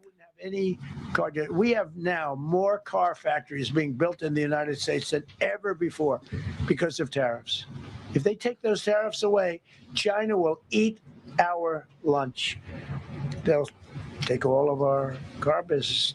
Now, there's another way of doing it, but it's more cumbersome, et cetera, et cetera. I don't want to scare you, but it's much more cumbersome, not as good for national security as this. We have a perfect system right now. We're making a fortune. We've never been stronger, and I hope the Supreme Court does the right thing for our country, because if they don't, it's such a problem. It's just so, it would be so sad. We're doing so well because of tariffs. And the people that are heading up the lawsuit, like there's a guy named Leonard Leo, who's a bad guy, and people that are very China-oriented and foreign car-oriented and foreign business-oriented, but in particular China, they're suing to get rid of tariffs because they don't want tariffs, like Coke. Coke has businesses outside of the United States. If you have them outside, you don't want tariffs. But because of tariffs, they treat us well. Without tariffs, they would treat us very badly, as you saw for many years. They respect us more now than they ever have respected us, by a lot. And revoked the California emissions waiver to stop San Francisco communists from regulating the automobile industry and destroying automobiles and the industry in the nation. I was with Bill Ford of Ford Motors. I was with all the people at General Motors the other day, and they are making more money and building more cars than they are doing so good, all because of tariffs and what I've done. And they're building their plants all in the United States. Reopened Anwar for drilling. That's a big deal. Launched a massive Alaskan pipeline project to export natural gas to Asia. We made a deal with South Korea and with Japan that gives us money, the likes of which nobody's ever seen before. Signed executive orders to end Biden's war on coal and I say clean, beautiful coal. I never say the word coal. This has to be preceded by the words clean, beautiful coal. And put miners back to work. The miners love Trump. I think I got 100% of their vote. We banned transgenders from the military. We don't want transgender in the military. Ordered reinstatement of patriots expelled from our military with full back pay. So we had some people that were terminated and they're coming back into our military. Fired the woke boards of visitors at our military service academies. The boards of visitors were run by radical left, maybe communists, maybe not, but they were still heavily radical left and they were bad for us. Signed an executive order to remove anti-American propaganda from federal museums and national parks. Required the federal employees to return to work in person or be fired. We don't want them sitting in their home on their bed working. We want them in an office that we're paying for in Washington, D.C. or wherever it may be. And we've largely taken care of that mess. That was crazy. I guarantee you they're out on the ball fields. I guarantee you they're out playing golf. And you can't run a country or a company that way. I think it's happening even so with countries and companies. But we had so many of our federal workers that wouldn't come into work. Signed an order banning all government censorship and restoring free speech. Made it the official policy of the United States government that there are only two genders. This was not a tough one. Two genders. Can anybody guess what they are? Male and female. I think the Democrats know that too, but they refuse to admit it. Ban the use of puberty blockers, hormone injections, and other chemical and surgical mutilation of children. Can you imagine saying this 15 years ago? That we banned the use of puberty blockers, hormone injections, and other chemical and surgical mutilation of our children. You know, when I say it, I say, do I have to say that? I actually ask my people today, yes, sir, because that's where the country went. Banned men from playing in women's sports. Big Supreme Court case, and I mean, I can't believe it. Some of the justices were fighting hard for men to be able to play in women's sports, a couple of them. I can't imagine it, but I think anybody that rules that way should lose a lot of credibility. But We banned men from playing in women's sports. So all you have to do is look at the records, look at weightlifting records, look at swimming records, look at track and field. It's not fair. It's very demeaning to women. Banned transgender ideology and critical race theory from our schools. Secured unprecedented settlements with Brown University, Columbia University, and many other colleges, including the University of Pennsylvania, where I went, the great old Wharton School of Finance. To restore fairness and merit, we're working with Harvard right now. They've been very anti-Semitic. Terrible what they've done. And we'll see what happens. I hear we have a deal, but who the hell knows with them? They have a lawyer that wants to show how hot he is. Ended taxpayer-funded student loan forgiveness for radical left and anti-American activists. Can you believe it? Began the process of abolishing the Federal Department of Education and returning education back to the states. And Linda McMahon is doing a fantastic job. Ended Joe Biden's weaponization of our government and removed his hand-picked radical left Marxist prosecutors from the Department of Justice, like deranged Jack Smith. He's a sick son of a bitch. They gave me the worst of the worst. And here I am. How did that happen? How did that happen? He's a sick guy, and Letitia James is sick, and Alvin Bragg is sick. They're sick people. And others. Fani. You can't call Fanny. She doesn't like it. She wants to be called Fani. Fani Willis. I won. Can you imagine putting somebody through that? And then if I suggest that somebody may be guilty of a terrible crime, oh, he's weaponizing government. Trump is weaponizing government. It's terrible. Can you imagine? They say to me about weaponize, I don't weaponize anything. But what they did to me, nobody ever went through what I went through. And here I am in a place called... Donald Trump, que ha subrayado que dice saber dónde está el último cuerpo del rehén en Gaza. Además, dice que desea que Naciones Unidas pudiera hacer más y le ayudara a frenar, por ejemplo, la guerra que continúa entre Rusia y Ucrania. Además, subraya que la ONU no le ha ayudado en ningún momento a poner fin a ninguna de las 8 guerras que ya ha frenado en este segundo mandato. Donald Trump ha hecho referencia también a Elon Musk. Dice que es un muy buen tipo y que actualmente se llevan bien. Parecen pues destensar esas cuerdas entre la lucha y el enfrentamiento pasado que vimos entre el gran magnate Elon Musk con el presidente de Estados Unidos, Donald Trump. Seguimos escuchando. The service and performance compared to the Biden administration, we're 2.5 to 3 times better and faster. Slash VA claims backlog to the lowest number ever recorded. Created Trump accounts starting with $1,000 for every newborn baby.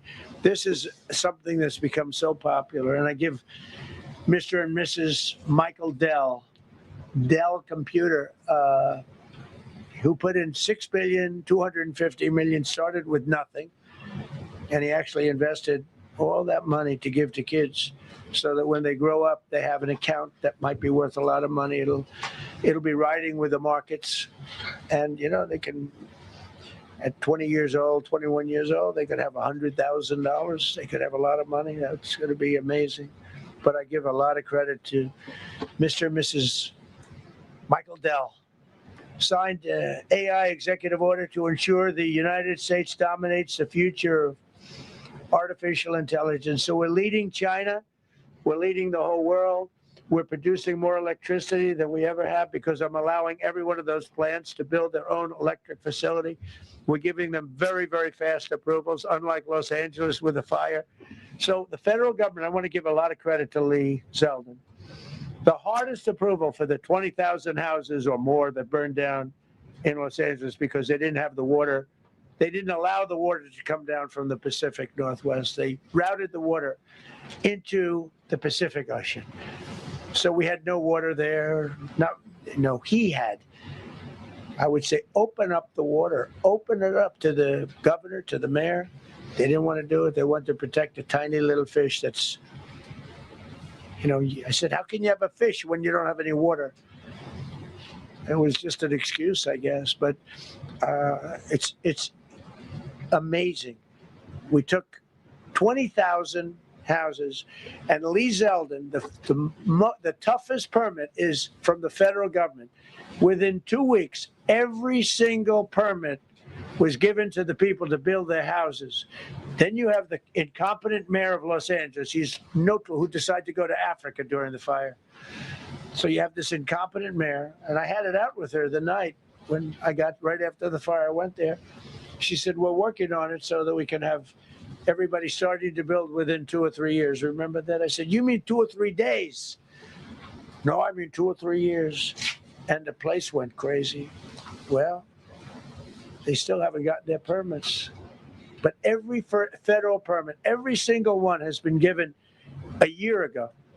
And Lee Zeldin has done a great job. And he's done a great job in the approval of all these big plants and factories and all of the electricity that they're creating for themselves. I said to Zuckerberg, I said to all of them, I said to Jeff Bezos, I said to everybody. Mark Zuckerberg couldn't believe it. He said, you know, where are we going to get all the electricity? Because you need double the electricity that the country currently makes just to fire up those big plants. I said, well, nobody can do that. So what we're going to do is let you make your own electricity.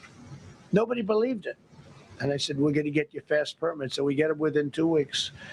And they're coming up with some of the most incredible electric plants you've ever seen. So each one of those massive buildings, AI or otherwise, is building their own electricity. They're building their own plant. And it's incredible. Many of them are under construction already. They're going to have, we're leading AI, we're leading China by a lot. Established a MAHA presidential commission, banned many artificial food dyes, as you know, issued new vaccine recommendations, and created new real food pyramid. And Bobby and Dr. Oz have been incredible. Provided $12 billion in aid for American farmers. Just gave them $12 billion in aid because they got screwed by other nations. And the number of drug dealers have fallen every single month since I took office. Drug dealers are way down in the United States, and that's a small version of what's sitting right there. That's just a small version. We took a country that was dead, and it's the hottest country in the world right now, and that's after 1 year. So let's go. That's a lot of people. Bueno, pues Donald Trump, que continuaba comparándose con China, dice que ahora ya están liderando al país asiático por la inteligencia artificial, líderes en IA en Estados Unidos actualmente. Y ojo, atención, porque el Standard & Poor's 500 continúa cayendo más de un 2% ya, caída del 2,08% para el Standard & Poor's 500. Ha pasado de colocarse en esos 6.870, el punto más álgido de esta mañana, hasta los 6.799 y continúa cayendo. De la misma manera lo hace el índice tecnológico, el Nasdaq 100, más de un 2%, y el Dow Jones de Industriales, que todo apunta que vaya a caer de la misma manera, alcanzando ese 2%, ahora mismo cotizando en tiempo real el Dow Jones de Industriales un 1,78% de caída. El Dow Jones de Industriales, que cae pues ahora mismo actualmente un 1,83%. Vamos a escuchar las palabras de Donald Trump, que parece que ha empezado ya ese proceso de preguntas por parte de los medios de comunicación. What is your reaction to that? So two questions. Well, I just think this. I think we have trade like we've never had before. We're doing better in trade than we ever have before. We're not being ripped off by every country in the world like we were before. We're doing numbers that nobody's ever thought possible. We're the richest we ever were. It's because of tariffs and the proper use of tariffs, and we're also the most secure. As an example, Iceland, without tariffs, they wouldn't even be talking to us about it. So we'll see what happens. I think it's going to work out quite well. Yeah, right behind. Thank you, Mr. President. How would you characterize your relationship with Emmanuel Macron and Keir Starmer right now? And have you spoken to them since your Truth Social post? No, I haven't, but I think I get along very well with them. I mean, they always treat me well. They get a little bit rough when they're, when I'm not around. But when I'm around, they treat me very nicely. And, I like both of them. They're both liberal. They've got to straighten out their countries. You can't, London is having a lot of problems. And if you look at Paris, got a lot of problems. They have two problems, immigration and energy. They got to stop with the windmills, and they got to go back like UK has an unbelievable asset called the North Sea. Norway uses it, makes a fortune. They have a better section of it, and they don't do it. They could straighten out their countries, and it would be good. But I get along very well. You told Norway's prime minister. Are you from Norway? No. Like you would be. She looks like she's from Norway. Go ahead. You told Norway's prime minister that you not winning the Nobel Peace Prize made you feel less obligated to think purely of peace. Well, I lost a lot of respect for Norway, and I believe very strongly that Norway controls the Nobel Prize. But you have to understand, I settled 8 wars. I've had every one of those wars. Every participant wrote. I didn't ask them to do it. They sent in strong they make recommendations for that. But I settled 8 wars. No president's probably ever settled 1 war. I don't know. Think of it. I did 8. The reason I do it is because it's easy for me to do. And I didn't do it for a Nobel Prize. I did it because I'm saving a lot of lives. I'm trying to settle the final one. I'm trying to do Russia, Ukraine. And when Russia's ready, Ukraine's not. When Ukraine's ready, Russia's not. But they're losing 25,000 people a month on average. And I'm trying to get that one done. But no, I feel that Norway has tremendous control over who gets the Nobel Prize, despite what they say. How far are you willing to go to acquire Greenland? Donald Trump, que acaba de responder a una pregunta de medio de comunicación de Noruega, subraya no tener problemas con ellos, por eso ha respondido a la pregunta, pero sí que hace hincapié en el Premio Nobel de la Paz en relación a esa broma que había hecho anteriormente. Donald Trump dice que están liderando a China y al mundo en la inteligencia artificial y que así lo está haciendo debido a las políticas de su administración Donald Trump. Además, dice que están produciendo más electricidad que nunca y que espera que la Corte Suprema de Estados Unidos confirme sus amplios aranceles, advirtiendo de que China se va a aprovechar si el Tribunal de Estados Unidos fallara en contra de esos mismos y que de momento ahora son líderes y que se posicionan por encima de China. Vamos a seguir escuchando a Donald Trump.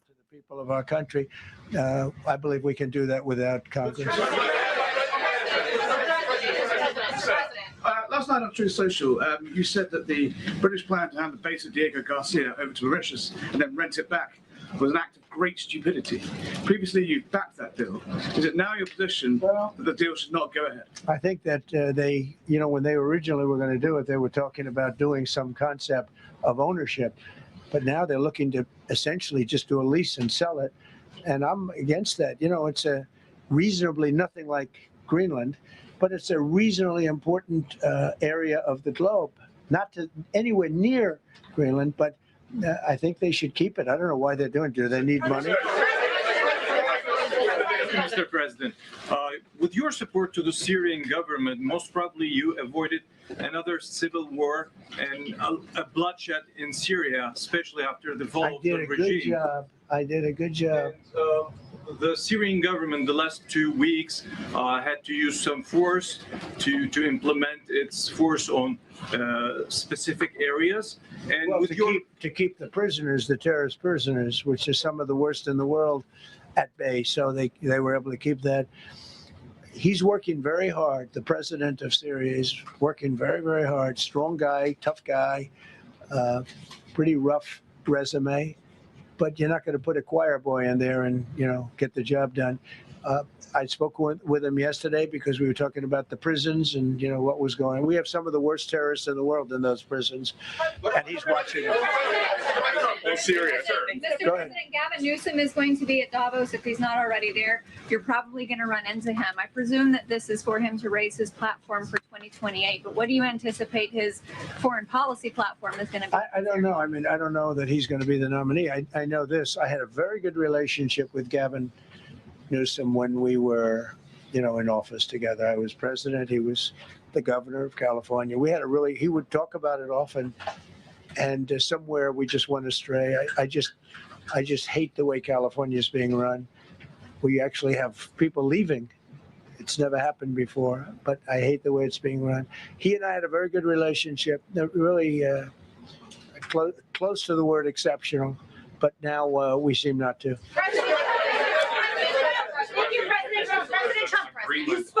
Mr. President. You've been hearing from allies.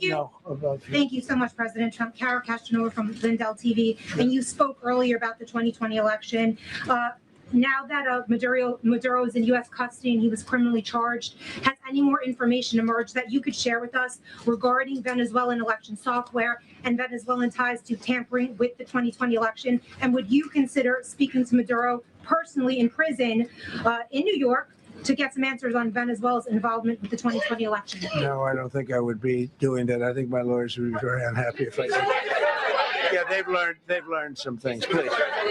What happens to the tariff threat to Greenland if the Supreme Court comes out and rules against you on the tariffs? And well, I'll have to use something else. I mean, are look, you going to use force? you know, take a look at the word license. Take a look at other things. I mean, we have other alternatives. But what we're doing now is the best, the strongest, the fastest, the easiest, the least complicated. Sir, if you move ahead with the Greenland-related tariffs on Europe, you secured almost $1 trillion of commitments from them to invest in the United States. Does that go kaput out the window if that happens? I doubt it. Look, they need that agreement very badly with us. They really do. They fought very hard to get it. So I doubt that. But we'll see what happens. We have a lot of meetings scheduled on Greenland. I'm leaving tonight, as you know, for Davos. And we have a lot of meetings scheduled on Greenland. And I think things are going to work out pretty well, actually. Thank you, Mr. President. Will you still go to Paris for the G7 emergency meeting as offered by President Macron? No, I wouldn't do that.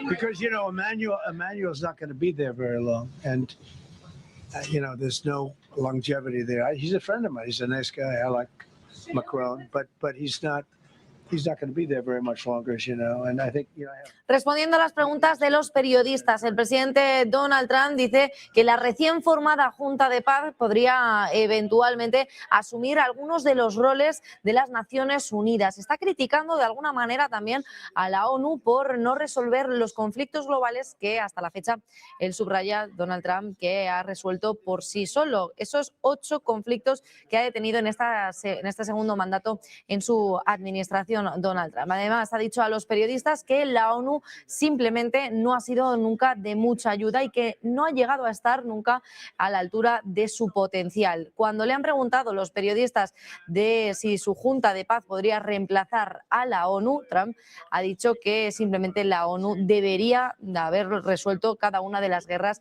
que él ha resuelto hasta la fecha. Además, Donald Trump ha hecho referencia sobre los planes de Groenlandia. Dice que esta misma noche ya se va a desplazar a Davos, a Suiza, y que también tienen muchas reuniones programadas para abarcar el tema de Groenlandia y también sobre los aranceles. Y ha comentado muy brevemente que va a seguir con ese plan de anexar Groenlandia y que ha también respondido a una de las preguntas de los periodistas. Dice que tienen muchas reuniones programadas sobre Groenlandia, pero que sobre todo él subraya que van a salir todas muy bien. De momento, esta noche ya se va a dirigir a Suiza, al foro de Davos. I didn't think we could do it this fast. Think of it, it's just now 12 months. And, you know, I say it often, we have the most successful country in the world. We have the hottest country anywhere in the world by far. And this country would have been absolutely stone cold dead. And I'm going to be talking about it. I'm going to be, because, you know, a lot of them could use some of the advice as to what we did. They need energy. You take a look at their energy policy, they're going to destroy themselves with what they're doing with the windmills and all the nonsense. They need energy help badly, or they're going to be in big trouble, and they need immigration help badly. How much longer do you want to go? Call it. I do. I have a very important call with President Erdogan, who I like a lot. Well, one or two more questions.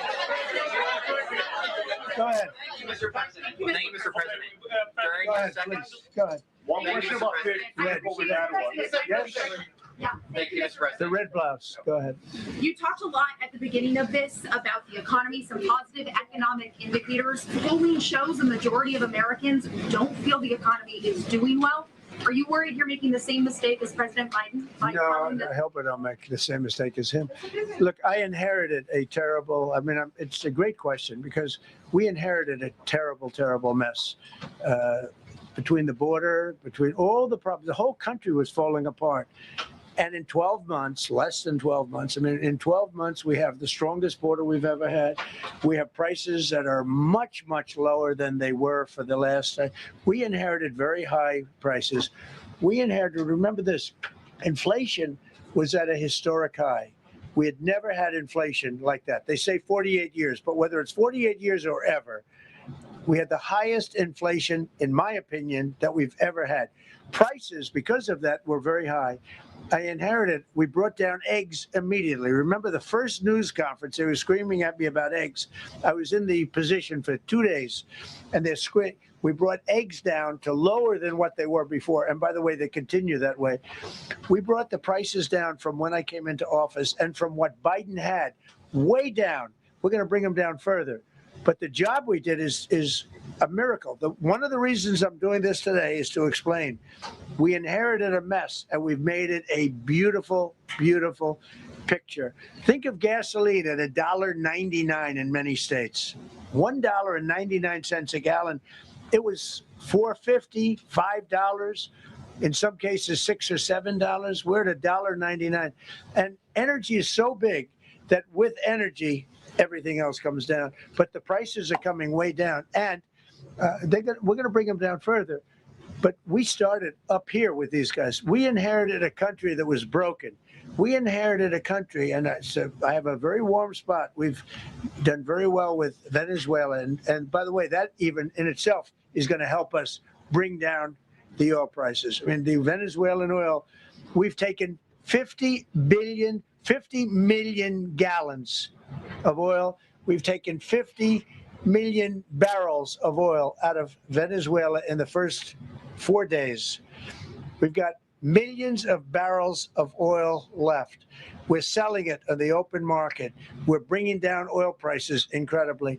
And when they come down, and they've already come down, again, $1.99 a gallon for oil. Nobody thought they'd ever see it. All right, one or two more.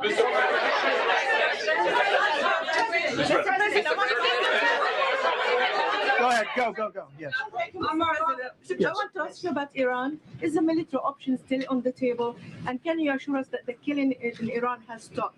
And when regard to the Peace Council, which members have to pay $1 billion? So with Iran, are you from Iran? No, I cover the White House. Where are you from? I'm Palestinian American. So with Iran, they were going to hang 837 people. And I let them be known that, and we let them know that if that happens, that will be a very bad day for them. And they decided not to do it. They didn't hang the people. I can't tell you what's going to happen in the future, but supposedly they've taken that off the table. But they were going to, last week, they were going to hang on Thursday or Wednesday. They were going to hang, I think, 837 people. And they didn't hang anybody. So we're just going to have to see what happens with Iran. Is the military option off the table?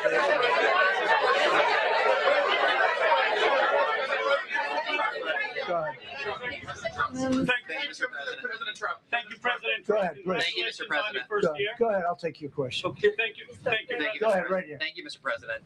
You promised during your second inaugural to always put America first. I'm curious, how would you winning the Nobel Peace Prize improve the lives of average, everyday Americans? Why is this prize so important?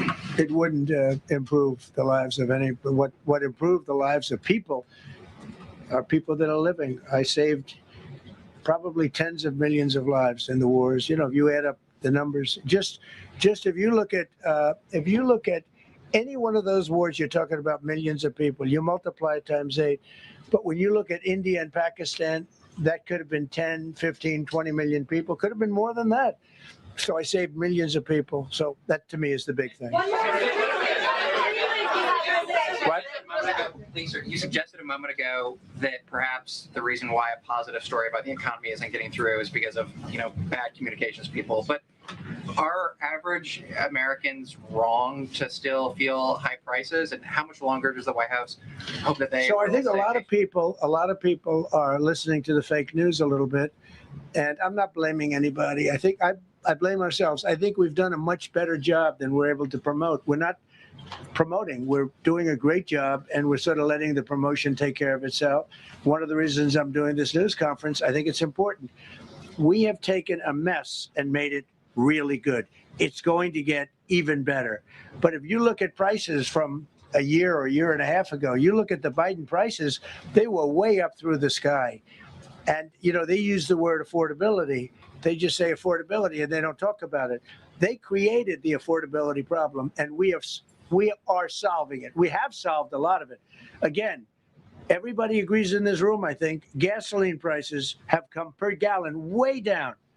When that happens, everything else comes down, but they've come down way down. Many of the groceries have come way down.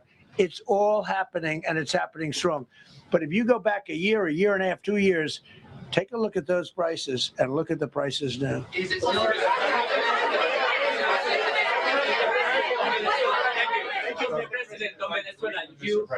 You made a condition. Where are you from? I'm from Spain.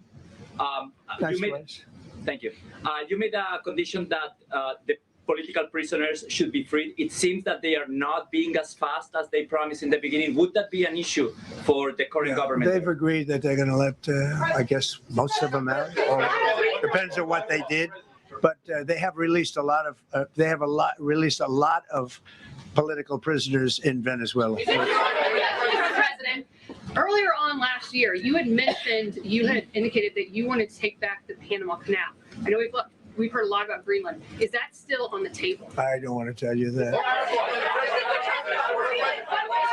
Sort of.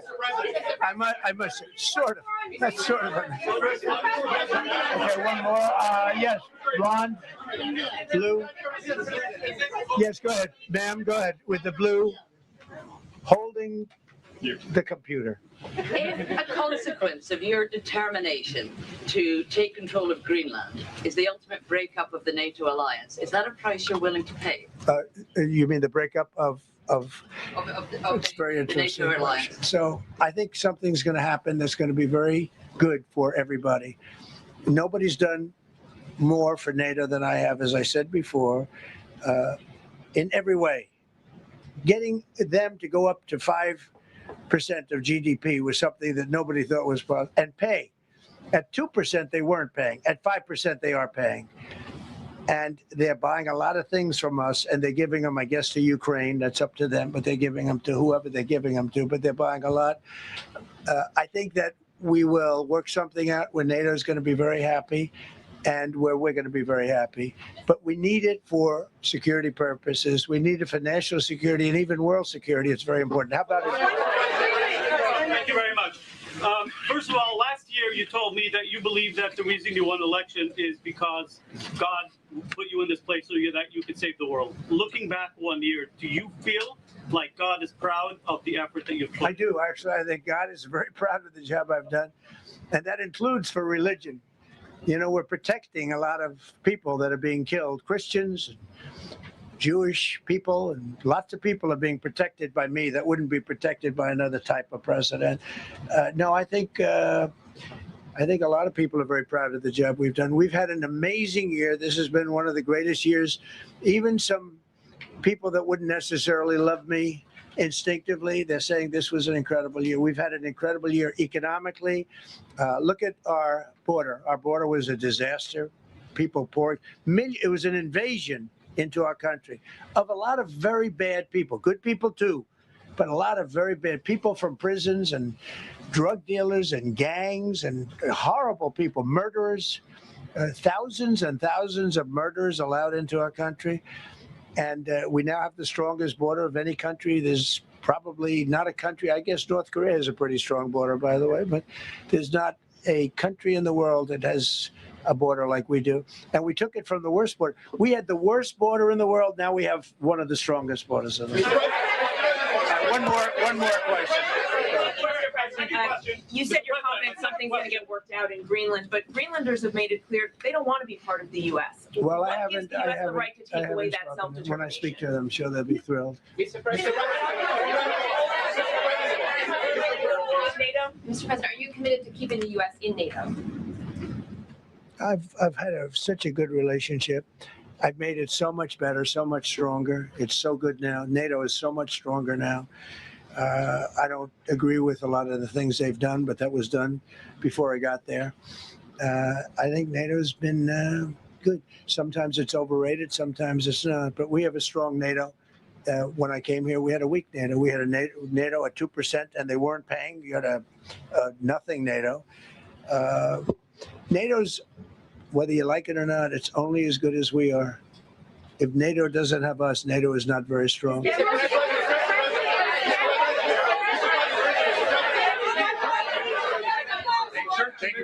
Yes, no, behind you, please. Thank you, President Trump. Yes, go ahead. Really appreciate it, sir. We heard a long list of accomplishments from the last year. Could you cherry pick the top 3? And then looking forward, what are your 3 most important priorities in 2026? So I think the building of a really powerful military has been a great achievement, and that would include the Venezuela thing. That would include the attack on Iran and the wiping out of the nuclear threat. I think that's been really amazing what we've done militarily. I think what we've done in business has been incredible. We have $18 trillion coming in. Plants are being built all over. Thousands of plants are being built all over the country. 18 trillion is a record. No country has ever come anywhere even close to that. I think that's a record. And I think that most favored nations for drugs is something that nobody thought they'd be able to get. Tariffs helped me there because the nations would have never gone along with it if I wasn't able to say, if you don't go along with it, we're going to put a 10 or 15 or 20% tariff on your nation. And they went along. And our drug prices are going to come down at numbers never even seen before, never even thought possible before. So those would be 3 things. Thank you. Thank you all very much.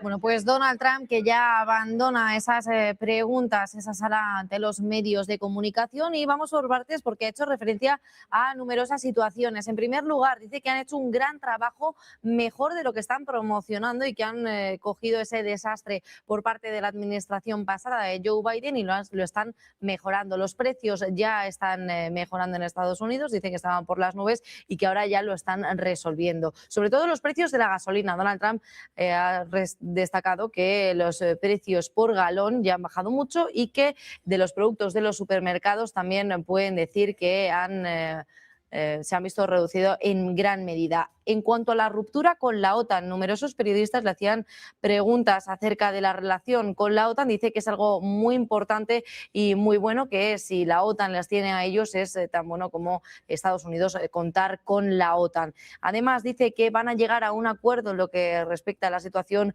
con Groenlandia y que la OTAN estará muy contenta por la seguridad financiera y la seguridad en defensa que tendrá a modo global. También ha terminado diciendo que ha sido un año increíble el que económicamente ha destacado este año Donald Trump, y que sobre todo con el problema de las fronteras que estaban dejando pasar a muchos criminales, a miles de asesinos en su país, y que gracias a las medidas que han tomado en este segundo mandato y la construcción de las fronteras tan fuertes como la suya, dice Donald Trump que es la más fuerte que cualquier país pueda tener en este momento, y que eso ya está teniendo un impacto y una mejora en su país. Y además, cuando le han preguntado por el ejército, dice que es totalmente poderoso ahora mismo, que ha sido el éxito que gracias al ejército militar de Estados Unidos ha desembocado en el éxito en Venezuela, también en Irán, y resolver la amenaza nuclear con la que contaban. Dicen que está entrando ya 18 billones de dólares a su país gracias a las inversiones que están haciendo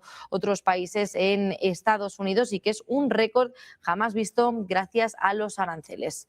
Pues nosotros que hacemos una pequeña pausa publicitaria después de estas últimas palabras de Donald Trump en un día tan especial para él, su aniversario, después de llegar a este segundo mandato. Pequeña pausa publicitaria y enseguida volvemos también con mi compañero Gabriel Montalto, poniendo el foco en los mercados. Desplome masivo en el mercado de renta variable, cayendo ya más de un 2%, el Standard & Poor's 500 y el Nasdaq 100 de industriales. Más información en unos minutos.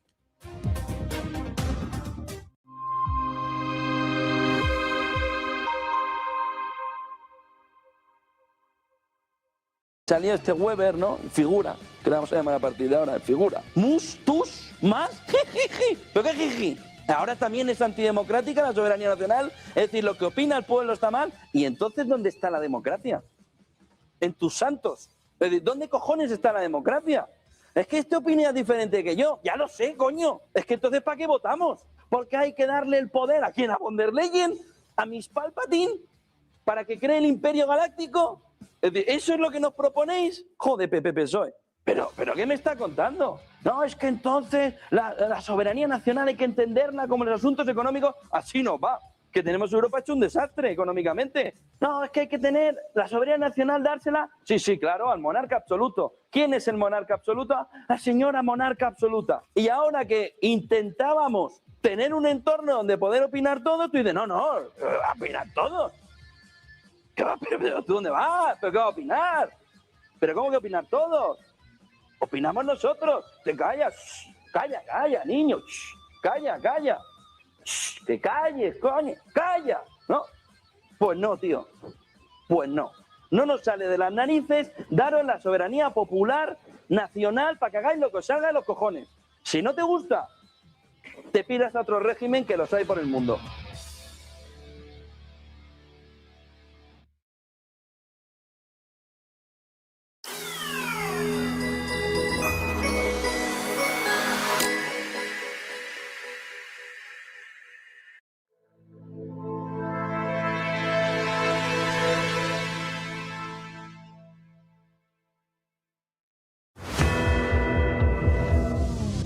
Muy buenos días, muy buenas tardes, buenas noches. Es un placer formar parte del equipo de Negocios Televisión en una nueva temporada del cierre de Wall Street.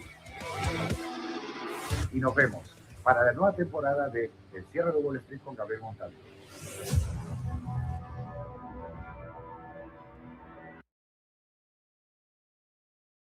Buenas noches, muy buenas madrugadas allí desde donde nos vean.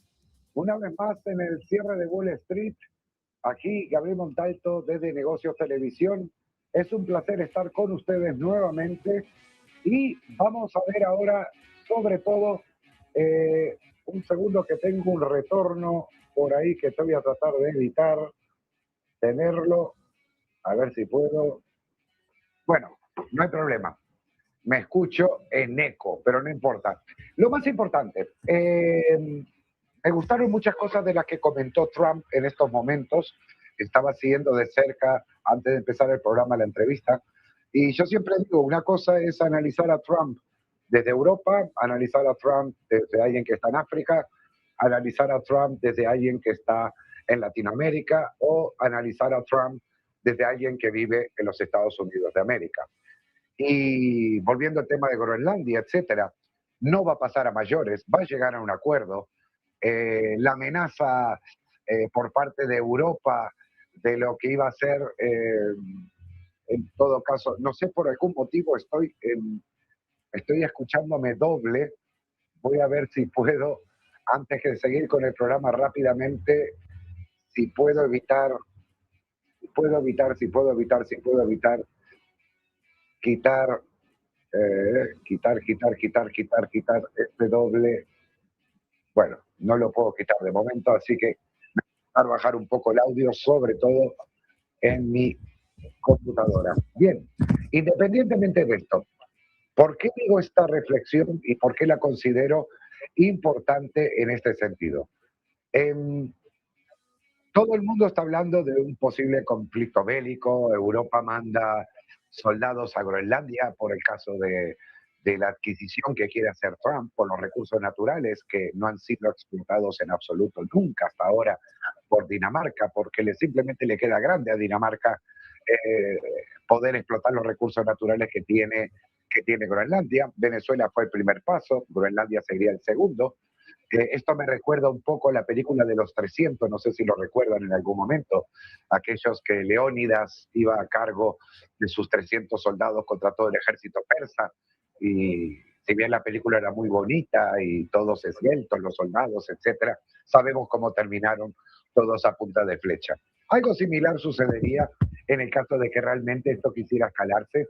Lo sabe Trump, lo sabe Europa, pero también Europa está condenada a tener una retórica, a tener una historia que convenza a su gente y que le haga sentir nacionalista en protección a algo que le pertenece a Europa y de la que nadie nunca habla, como es Groenlandia, por ejemplo. Por otro lado, independientemente, repito, de cómo se analice a Trump, según donde se viva, según de donde se le mire, para Estados Unidos lo que ha hecho en los últimos años han sido cosas buenas. El tema de los aranceles ha propiciado que entraran empresas nuevamente a Estados Unidos a producir, a generar trabajo, a generar ingresos también. El tema del fentanilo, que era un tema también, ha disminuido drásticamente gracias a su campaña contra el narcotráfico, etcétera, etcétera. Y es por eso que cada vez que está hablando Trump, o cuando hay una rueda de prensa, vemos volatilidad en los precios. Ayer justo estaba explicándole a mi pareja la estructura de un precio de cotización, en qué consiste tanto en un mercado regulado como un mercado no regulado, la diferencia entre acciones, la diferencia entre forex, criptos, mercado de deuda y una empresa cotizada en un país en donde está regulada por su Comisión Nacional, digamos, de Valores, en este caso la SEC para Estados Unidos, Comisión Nacional de Mercado de Valores para España, etcétera. ¿Por qué digo esto? Porque normalmente para que una empresa cotizada tenga un precio de cotización, por ejemplo, de 10, una parte de ese precio de cotización equivale al cash flow de la empresa y la cantidad de títulos emitidos y que están cotizando en bolsa. Eso da un número X que puede ser 3. Pero luego hay algo que se llama expectativa. Y la expectativa puede ser positiva o negativa. Y es lo que ayuda a medir la volatilidad del precio de una acción. Por lo tanto, un mensaje como el de Trump ahora, o cuando Steve Jobs en sus mejores tiempos hacía un anuncio en los meses de septiembre para Apple con un nuevo iPhone, una nueva versión, disparaba los precios de Apple, de la acción, sin que se hubiera vendido un solo iPhone, era simplemente porque la expectativa aumentaba.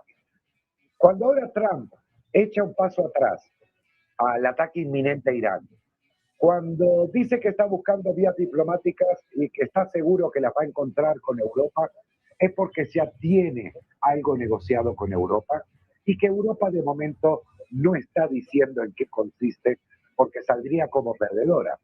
¿Y cuál es el problema aquí? ¿Cómo me hago sentir ganador sabiendo que soy un culpable frente a todo un pueblo? Y aquí va a estar el arte de la diplomacia, el arte de la política, de cómo se va a vender esto, pero indudablemente Trump terminará haciéndose con los recursos naturales de Groenlandia. Eso por un lado. Cuando hablamos del oro y el refugio del oro, que siempre digo que es especulativo porque no es un mercado regulado tampoco, se basa en expectativas. Se basa que si Trump ataca a Irán, entonces el oro debe subir, que si Trump entonces deja de atacar a Irán, el oro va a caer, y así en todos los casos. Es cuando vemos los datos más interesantes y es que los lleva a pensar de que realmente los mercados financieros actúan en un 80% de cara a los retails, de cara a los inversores, de cara a toda la audiencia que están mirando programas como este a punta de emoción. Y de ahí las decisiones. Y de ahí las decisiones a veces incorrectas. ¿Por qué les digo esto? Vamos a mostrar ahora unos gráficos que quiero que, si mis compañeros de Madrid me permiten, muchas gracias. Aquí estamos viendo el posicionamiento de la plata, porque del oro ya habla todo el mundo es experto en el oro, pero vamos a hablar de la plata que poco se habla y cada vez está teniendo más auge, porque para mí a nivel personal la plata ha sido más importante a lo que ha hecho en los últimos años frente a lo que es el oro. Pero como no tiene publicidad, todo el mundo opera el oro. En la rayita verde que vemos aquí son los posicionamientos